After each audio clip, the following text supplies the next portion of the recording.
अस्सलाम वालेकुम व्यूअर्स, कैसे हैं आप? उम्मीद है सब खैरियत से होंगे।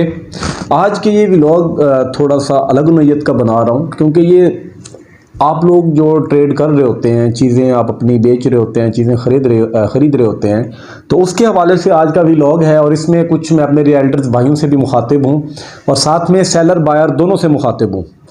तो आप ज़रा ये वीडियो अगर पूरी देखते हैं तो उम्मीद है काफ़ी सारी चीज़ें आपकी क्लियर हो जाएंगी, क्योंकि ये चीज़ें आप लोगों के साथ भी हो रही होती हैं और ये चीज़ें रियल्टर्स के साथ भी हो रही होती हैं। और फिर आप सेलिंग बाइंग में थोड़ा सा कहीं ना कहीं पेचीदगी आ जाती है और आपको दुश्वारी का सामना होता है। उस हवाले से आज का व्लॉग है।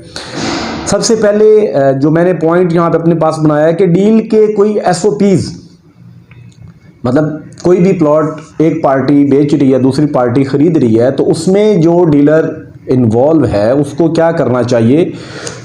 उसको सबसे पहले SOPs को क्लियर करना चाहिए कि SOPs मतलब क्या, जो मैंने अपने वो एक माइंडसेट से वो डिस्कस करना चाह रहा हूँ कि सेलर और बायर अगर एक ही बंदे के पास दोनों पार्टीज़ हैं, देन वो दोनों सेलर और बायर को क्लियर करेगा कि जी इतना टोकन होगा, डेवलपमेंट चार्जेस इतने हैं। वो अगर अनपेड हैं तो वो सेलर पे करेगा या परचेज़र पे करेगा। तो बाज़ औक़ात डीलर वो अपने ऊपर बर्डन ले लेता है, फिर बाद में मतलब वो खुद पे कर देता है, और बाद में जो परचेज़र होता है वो तो ज़ाहिर सी बात है पे आर्डर बनाता है सेलर के नाम का। जब सेलर के पास वो अमाउंट जाती है तो डीलर को वो दोबारा से रिकवर करना मुश्किल हो जाती है। कुछ लोग मतलब थोड़ा सा वो पेचीदगी पैदा कर देते हैं कि नहीं जी आपने अंदर पेमेंट ज़्यादा रखी हुई थी, हालांकि ऐसा कुछ नहीं होता। तो लिहाजा इन चीज़ों को क्लियर करें। आप जिस ख़रीदार को प्लॉट दे रहे हैं उससे टोकन जो हमारा रियल्टर भाई लेता है, उसको चाहिए कि वो ऑथराइज स्टेट की अपने उस क्लाइंट को सेटिस्फेक्शन के लिए एक रिसीविंग दे। उसमें ये है कि फिर उस वक़्त के लिए जो वो परचेज़र है वो 1 लाख टोकन दे रहा है, 2 लाख दे रहा है, 3 लाख टोकन दे रहा है, जितना भी दे रहा है वो अमाउंट उसके पास कोई सबूत होना चाहिए। और वो सबूत मेरे ख्याल से हमारे उन परचेज़र भाइयों के लिए यही है कि उनको एक तहरीरी सबूत दिया जाए अपने ऑफिस की, जो हमारा ऑथराइज्ड ऑफिस होगा उसकी रिसिप्ट के ऊपर, लेटर हेड के ऊपर आप लिख के देंगे और स्टैंप करके देंगे और बाकायदा डेट वगैरह मेंशन करेंगे। उसके ऊपर तमाम चीज़ें आप डिटेल में लिखेंगे कि जी इतने दिन के अंदर हमारा ट्रांसफ़र होगा, इतनी टोटल अमाउंट है, डेवलपमेंट चार्जेस इतने हैं और इतना आपने अब पे किया और remaining amount at the time of transfer आपने इतनी पे करनी है। वो सारी चीज़ें उसमें मेंशन होंगी। उससे ये है कि सेलर भी क्लियर होगा, परचेज़र भी क्लियर होगा। अगर आप वो चीज़ें क्लियर नहीं करेंगे at the time of transfer, आप तीनों परेशान हो रहे होंगे। सेलर भी परेशान हो रहा होगा, परचेज़र अलग परेशान बैठा होगा, कंफ्यूज बैठे होंगे दोनों पार्टीज, और साथ में जो हमारा डीलर भाई बैठा होगा वो अलहदा से परेशान हो रहा होगा कि अब इस चीज़ को मैं हैंडल कैसे करूं। सिर्फ यही मिसमैनेजमेंट की वजह से काफ़ी सारे मसले मसाइल खड़े होते हुए देखे हैं। तो इन चीज़ों पे ज़रा वो आप देखा करें। उसके बाद एक पॉइंट मैंने बनाया है जी, be straightforward and patient to their client, कि आप स्ट्रेट फॉरवर्ड रहें अपने क्लाइंट्स के साथ, लेकिन सब्र व तहम्मुल के साथ। यहाँ पे अगर मैं ये कहूँ कि आप अपने क्लाइंट्स के साथ एक फैमिली मेंबर की तरह पेश आएँ, और फैमिली मेंबर भी मैं ये कहूँगा कि जिस तरह हम लोग अपने घर में अपनी वो बहन से एक तरह वो पेश आते हैं ना, बड़ा वो प्यार से उनको, अगर चीज़ भाई को तो हमने चीज़ बता दी, वो तो समझ गया, क्लियर हो गया उसे, लेकिन हम अपनी बहन को बता रहे होते हैं कि नहीं बहना ऐसे नहीं, ऐसे है, ये चीज़ है, इस चीज़ को हम ऐसे करेंगे।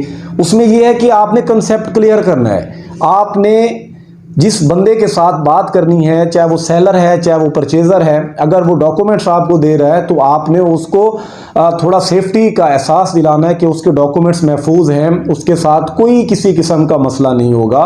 और इसी तरीके से आपने परचेज़र को भी बताना है और उसको भी आपने समझाना है। और आप जब कोई भी डील कर रहे होते हैं तो आपने परचेज़र को यकीनन आप जिस सेक्टर में प्लॉट लेके दे रहे हैं वो आपके कहने पे इन्वेस्टमेंट कर रहा है, आप ही उसके लिए उस वक़्त वो सजेशन दे रहे होते हैं, और उसकी भलाई या नुकसान वो उस वक़्त उस रियल्टर के हाथ में होता है कि वो उसको कहाँ पे बाइंग करवा रहा है, कितने में बाइंग करवा रहा है।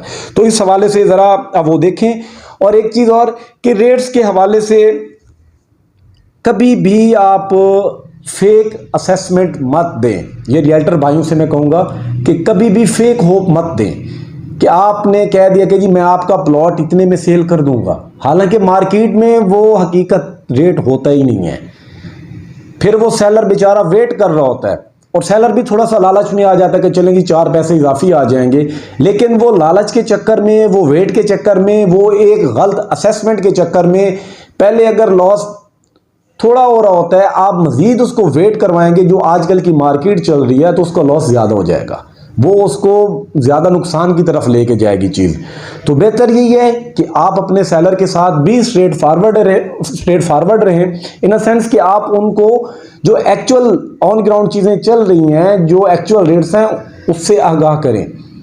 नहीं तो वो वेट करेगा और वेट करने में वो अपना लॉस कर बैठेगा। ये रियल्टर भाइयों को चाहिए कि वो अपने अपने क्लाइंट्स के साथ, जो उनके साथ जुड़े हुए हैं, उनको वाज़िया तौर पे बताएं कि अगर आज हम सेल करते हैं तो आज ये सिनेरियो है, यहाँ पे ट्रेडिंग हो रही है, अगर हम थोड़ा और वेट करेंगे तो वो रेट नीचे ही आएगा, जो आजकल सूरत हाल चल रही है। तो ज़रा इन चीज़ों को वो देखें, लाजमी करें।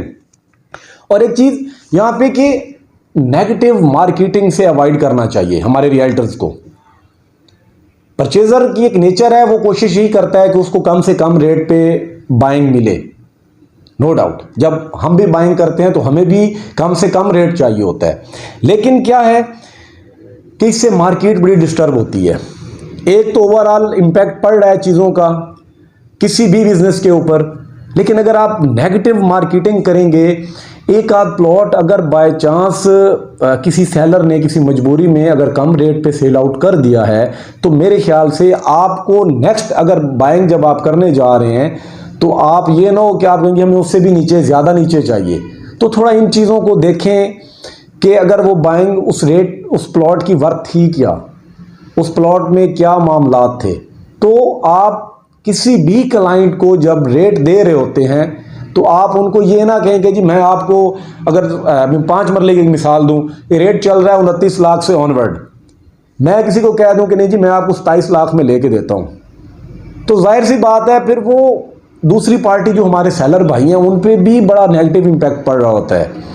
उनकी भी आखिर वो मेहनत की कमाई है, तो उनका भी हमें ख्याल रखना चाहिए। अगर वो चल रहा है रेट तो वो चल रहा है, सेलर अगर चाह रहा है वो सेल करना, तो आप एटलीस्ट उस रेट को हिडन रखें, उस चीज़ पे ज़्यादा वो आप पब्लिक ना करें कि बाकियों के प्लॉट्स भी इर्द गिर्द वो डिस्टर्ब हो रहे हों। आप वही चीज़ें करें जो एक रेट अमूमन चल रहा होता है। एक आध प्लॉट हम जो रियल्टर्स हैं, हम में से कुछ दोस्त वो कम रेट तो हम बड़ा वो भाग के नोट करते हैं कि जी वो इतने में सेल हो गया। मेरे ख्याल से ऑन एयर या कभी आप लोगों से किसी ने ये नहीं कहा होगा कि जी इतने का भी बिका है। तो इस चीज़ को भी देखें, जब रेट ऊपर की तरफ जाता है फिर उस चीज़ को भी हाईलाइट करना चाहिए, फिर अदल तो ये जाके बनेगा। थोड़ा इन चीज़ों पे ख्याल रखना चाहिए, नेगेटिव मार्केटिंग से अवॉइड करना चाहिए। नहीं तो डीएचए, आप जानते हैं कि डीएचए नेगेटिव मार्केटिंग पे क्या करता है, उस चीज़ को तो कोई डिनाई नहीं कर सकता, एथराइज्ड डीलर बेहतर जानता है इस चीज़ को। उसके बाद आप अपने क्लाइंट्स को जब आप डील कर रहे होते हैं, क्योंकि आज का जो व्लॉग है वो मैं डील के हवाले से बना रहा हूँ कि इसमें क्या एसओपीज होने चाहिए, क्या मामलात होने चाहिए, अपने क्लाइंट्स को कैसे वो डिस्कस करना चाहिए, उनके साथ नेगेटिव पॉजिटिव एस्पेक्ट दोनों डिस्कस करने चाहिए, क्लियर करना चाहिए, उनको अंधेरे में नहीं रखना चाहिए। एटलीस्ट मेरी यही कोशिश होती है कि जो किसी चीज़ का पॉजिटिव पहलू है तो मैं वो भी जाहिर करता हूँ, दिखाता हूँ। अगर वो नेगेटिव भी उसके अंदर कोई ना कोई पहलू कहीं से आ रहा है तो उसका भी मैं वो पहलू दिखाता हूँ, चाहे वो सेलर हो चाहे वो बायर हो, मैं वो क्लियर कर देता हूँ, ताकि ये है कि अगर वो बाइंग करना मेरे थ्रू या मेरे थ्रू सेल आउट करना वो मेरा और उनका नसीब है, लेकिन एटलीस्ट मैं ये चाहता हूँ कि चीज़ें क्लियर होनी चाहिए।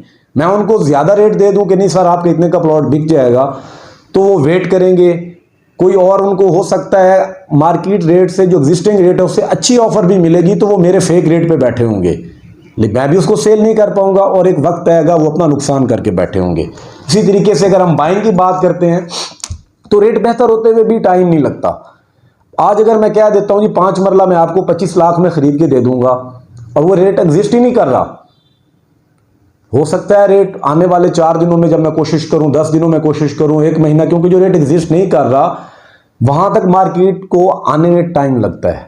हो सकता है जो टाइम मैं एक्सपेक्ट कर रहा हूं कि जी मैं इस क्लाइंट को तब तक लेके चलूंगा, तब जाके उसको बाइंग कराऊंगा, हो सकता है तब तक मार्केट और ऊपर चली जाए, तो उसका भी नुकसान है। जो उस बंदे ने बाइंग करनी थी 28, 29, 30 लाख पे, फिर वो बाइंग करेगा 30 से ऊपर 32, 33 लाख पे, तो उसका भी नुकसान करवा रहे हैं। तो इन चीज़ों का ज़रा ख्याल रखना चाहिए, कंसेप्ट क्लियर होना चाहिए, जो रियलिटीज़ हैं उनसे आप वाकिफ रखें अपने क्लाइंट्स को। अच्छा, उसके बाद है जी ट्रांसफ़र प्रोसीजर के एंड पे वो बात करूँगा कि आप अपने क्लाइंट्स को ट्रांसफ़र से रिलेटेड क्लियर करें, सेलर को भी परचेज़र को भी। असूलन तो यही होना चाहिए कि जब आप डील कर रहे हैं सेलर पार्टी के साथ जो रियल्टर मुंसलिक है, या जो परचेज़र के साथ, या अगर एक ही रियल्टर दोनों के साथ मुंसलिक है, तो सबसे पहले मैं ये चाहता हूँ कि ट्रांसफ़र वेन्यू डिस्कस होना चाहिए। हो सकता है परचेज़र अपर पंजाब में बैठा हो और जो सेलर है वो लोअर पंजाब में बैठा हो, तो इनके लिए आपने पहले एक पॉइंट भी डिसाइड करना है कि जी यहाँ पे ट्रांसफ़र होगा, साथ में आप कीमत बताएं, क्योंकि जाहिर सी बात है बाज़ का 50,000 पे भी डील रुक जाती है। वो इसलिए रुक जाती है कि जी सेलर को अगर यहाँ से जाना पड़ा किसी और सिटी में, आउट स्टेशन जाना पड़ा मुल्तान से, तो उसके आने जाने के एक्सपेंसेस तो होंगे, इस चीज़ पे वो रेट रुक जाएगा। आप फिर परचेज़र को क्लियर करेंगे कि जी अगर आपने रेट पहले तय कर लिया था, अब वो आउट स्टेशन नहीं आना चाह रहे, तो जाहिर सी बात है फिर वो परचेज़र का, उस रियल्टर का बल्कि वो कसूर होगा कि उसने परचेज़र को और सेलर दोनों को क्लियर नहीं किया था। तो वो क्लियर होना ज़रूरी है सेलर परचेज़र को कि जो ट्रांसफ़र का वेन्यू है वो कौन सा है। वो पहली बात तो ये है कि सेलर ने क्लियर किया होता है रियल्टर को। फिर बाज़ का रियल्टर अंदर वो क्लियर नहीं करता अपने परचेज़र को, वो कहता है चलें जी बाद में कर लेंगे, तो ऐसा नहीं होना चाहिए। आप पहले से ही क्लियर रखें कि जी ये सेलर यहाँ पे ट्रांसफ़र देंगे, उसके बाद आ जाएं आप रेट पे।